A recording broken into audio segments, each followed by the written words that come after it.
Hi Sagittarius, welcome to your reading. This is a general reading for the 9th to the 15th of May. First of all, thank you for being here. The channel's just started, so I appreciate everyone who does turn up. So yeah, please like, share, subscribe, and we'll jump straight in. I'm doing this in the evening, everyone else has gone to bed. I managed to get the others done during the day, but I've saved my 3 faves till last. So Sagittarius, Pisces and Virgo. But Sagittarius, this one's for you. Let's see what next week holds. 6 of Swords. Beautiful star card. Really nice to see. That's come up a lot. Really good. Wish fulfilled, hopes, promises, dreams coming true. Really good. Near past. Wow. Ace of Wands. Okay, there's been a new start in the near past, and real kind of practicality about it, real purpose. Near future, you've got a victory coming in as well. That's good. It's looking really good, Sagittarius. Strength on the bottom. And then this is what Ashley, this 5 of Pentacles, Ashley over at Libraland 1010. She's got a great way of describing this card. She calls it lack. So it's just a card of lack. There's like a lack of energy. It's a kind of self-pitying card if you're not careful. And it's also a card of looking at the kind of worst case scenario rather than being, able to see past that. One of the things I would say is, if you're going through a bad time or a bad day or a bad week, it won't last. Everything changes. There will be a change. I'll go into these in a bit more detail, but we'll just get them all out first. Queen of Wands, that's nice to see, very attractive energy. This is the situation as you see it. This is how other people see the situation. A lot of movement, a lot of action, communication, something is coming in. Hopes and fears, the Empress, really nice to see that. And finally in the outcome, 6 of Cups, nostalgia. That's a nice card. It's a nice card. It's quite a gentle read, this. Energy on the bottom of the deck, death. Okay, let's see what we can see. So, the first card, the 6 of Swords, is a card of, basically, if we see really close, there are some ships right down at the bottom there, sailing to somewhere else. And in a more traditional read, the waves are quite stormy on one side and you're sailing to calmer shores.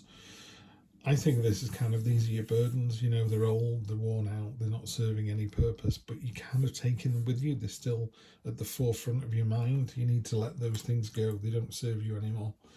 And when you do let those things go, you've got this fantastic card. You've got the star card. Again, in a more traditional deck, here she's pouring water onto her, the water's falling out of these cups. And it's about sort of being completely and utterly at one with your subconscious and conscious nature and being really aware. But ultimately, this is a card of a promise, a wish coming true. It's a really powerful card. It's really nice to see that in that position. The death card underneath it, or the death card basically just means there's a change, there's a transformation coming. That could be, if you're in a relationship, it could be you working nights isn't working out, we don't get to see each other. It's not a major, with it being the death card, people sometimes think it's this huge mind-blowing change, and it doesn't have to be. It could be that you decided not to wear jeans to work anymore. And I think that's the problem with the death card. Sometimes people can get quite involved in the seriousness of it all, and it could be serious. It could be, you're giving up this job and going to this one. It could be that you're emigrating. It could be a really serious transformation and a move. But most often it is just something, something transforming, something changing, the end of something. I wouldn't worry about it because you've got the Strength card here. It's one of my favourite cards in the deck. She's got those halberds there and spears. So she's standing up against pretty much an army. She's breaking arrows in one hand, and the olive leaves she's sort of sprinkling onto this snake. She's literally standing up for someone that cannot stand up for itself. And it's not physical strength, it's the strength and willingness to oppose something that you don't agree with. you know, standing up for what you believe in. Infinity symbol on the top of her head there means she can do it all day long. You know, it just goes round and round and round. It's like, I'm going to be here all day. She's naked and unafraid. You know, that's nakedness in the tarot is all about that authenticity and nothing to hide. And she's got a lovely kind of stoic expression on her face as well. It's like, go on then, do your worst. Really good energy. So that's at the bottom. That's kind of subconscious. But I mean, both these cards are kind of moving away, and these are the cards that are coming in. So the Ace of Wands is obviously a new start, and a very practical start as well. The Wands are all about things happening, you know, the doing of stuff, rather than like an Ace of Swords, which is more of a mindset change, you know, that clarity of thought. This is, you know, sticks in the ground. This is building the house. It's that kind of real hands-on, and he's done with real enthusiasm as well and real vigor. So that's been really interesting. That's been in your recent past, Sagittarius. So something's happened there. And then in the near future, you've got this fantastic card here, the Six of Wands. So the lion's eating the hunter. The knife in the ground indicates the end of hostilities. So although, you know, as humans, we can look at this and go, well, actually, am I not the person that's been eaten? And it's not. It's just that, you know, in a sort of natural cycle of events, something comes along that causes a problem, and this could be you, but this person, this lion, has basically taken control of the situation, and the result is, you know, very positive, and everyone's cheering and everyone's delighted that it's happened. So don't think of it as a fearful thing. You know, it's the strength of a lion. Again, a lot of Leo energy in there, clearly. So yeah, there's what I would say about that card in particular, though, is it's a victory, and it's a sort of, it should be applauded and rewarded and acknowledged, but then you need to move on to the next thing. You know, in the same way we can talk about this misery and like these 5 coins in here. You know, I don't think you've got another coin card to look at, but the coins are normally gold and shiny and bright, and these are all worn and useless. And in a more traditional deck, that is 2 beggars walking past the stained glass window, and they're so wrapped up in their own misery and self-pity, they don't see the possibility around the corner. Pardon me. So I would be really careful of that, because this is in the forefront of your mind, and this is in your subconscious, but the subconscious is way stronger. You've more than enough strength to do what you need to do here. This is where you're going to find yourself. This is the Queen of Wands, so it's a feminine energy, masculine, feminine energy. She's got the peacock feather crown there. She's very attractive. It's a real magnetic kind of personality, so people are going to be drawn to you. So you need to remember that, you know, you are, you are beautiful, attractive, wanted, loved, cherished. You know, sometimes we can get so wrapped up in our own self-pity, we don't see what everyone else sees, which is you're absolutely fantastic.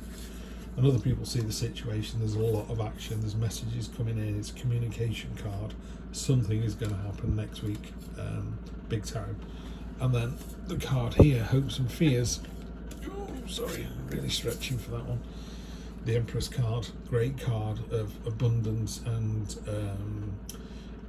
love, you know, a real joyful, beautiful, abundant card. I don't know what to say, really. I mean, if it was a love, if this was a love reading, then there's been a change, but it's been for the better. You've got the strength, and you've got the victory, and you've got the star. So it's great. But at the top of your head, you don't think so.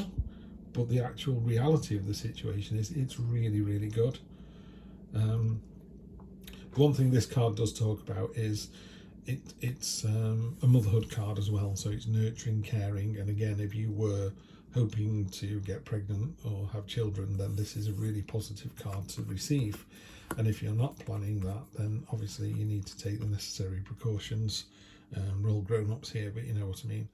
And even in the background there, that molecule is oxytocin. It's the love hormone. So yeah, in for a lovely time as well. But certainly on the motherhood front or pregnancy front, it's well placed, let's say that. Then your final card is the Six of Cups, which again ties in a little bit with this card of lack up here, because everything else has been absolutely fantastic. This is, you know, Americans call them candies, we call them sweets, but there's, you know, they're great, they're delicious, but they don't sustain you, they're not a meal. It's a card of nostalgia and maybe holding on to the past a little bit too much. But in a positive way, it's also looking at the past and going, yeah, that was good, and learning from it, taking the experience that you need to take from there. So I'm just going to clarify, just take 3 cards off the top, see what we get. Okay, yeah, if there's a concern, this is the Nightmare card, the 9 of Swords, but, you know, that's not blood, that's rose petals, that's swords made out of glass, because it's not real, it's imaginary. So be careful that you don't confuse reality with dreams, and also you're worrying about the nightmare. There is no nightmare, it's fine. Right, okay, same thing again here. So this is the card, you've got the 4 of Wands, it's a card of freedom, the bird is escaping its chains. The 4 wands there in the ground is a card of celebration, joy, sometimes indicates a wedding, pregnancy, the birth of a child, blah, blah, blah. But it's also, you know, a freedom card, you know, celebrate the freedom and being able to move on to the next chapter. You know, you've had this change, something's changed. And again, this card kind of sits opposite the 8 of Wands. The 2 of Swords is a card of these 2 swords are rubbing against each other, and they're ignoring the message. The message is getting lost. There's an important message coming in next week, Sagittarius, that you don't need to lose sight of. But what I would say is, the most important thing is, you know, you've got this Ace of Wands, which is a fantastic new start. You've got the Strength card, you've got the Star card, you've got the 6 of Swords, you've got the Empress. There's a lot of really positive energy in here, and again, this really attractive energy down here. But I think that there's a little bit of a whisper. I wouldn't have been at all surprised if I hadn't seen the Devil card in this reading. You know, that little kind of whispering in your shoulder, in your ear, going, you know, you're not good enough, I don't know, you're not thin enough, you're not rich enough, whatever the nonsense that you know, feeds into our everyday lives. And you've got to be really careful of that it doesn't kind of overwhelm you, because the rest of the reading is absolutely fantastic. It's really, really positive. So yeah, I think you're in for a change next week. I don't think it's a major change. You've got a victory next week, and then what, you know, if this Star card is about a hope and a promise, you know, what is it that you want to happen? Because that sometimes, you know, you say to somebody, if you had £1 million, what would you do with it? And people go, I genuinely don't know. Well, maybe you need to think about that. You know, how can you have a dream if you don't know what the dream involves? You know, sort of expand it a little bit. So that's what I'll say for next week. I think it's going to be it's not a mega week. I think it's a very good week. I don't think it's cathartic. I don't think there's lots of kind of tower moments and devil moments and all this sort of stuff. And even the death card here just strikes me as, you know, that project's finished, move on to the next one. That, I don't know, that situation at school's been fixed, we're moving on. So it's just something that's happened and move forward. But, you know, maybe go away, think about the Star card and think about the 6 of Wands, because they're both really, really good cards. And again, take this strength energy with you. You're far stronger than you think you are. You're far more attractive than you think you are. Far more dynamic than you think you are. And you're really well loved, you know. I'd take that all day, every day. Anyway, have a great week, Sagittarius. I will see you next Sunday for more of the same. Take care.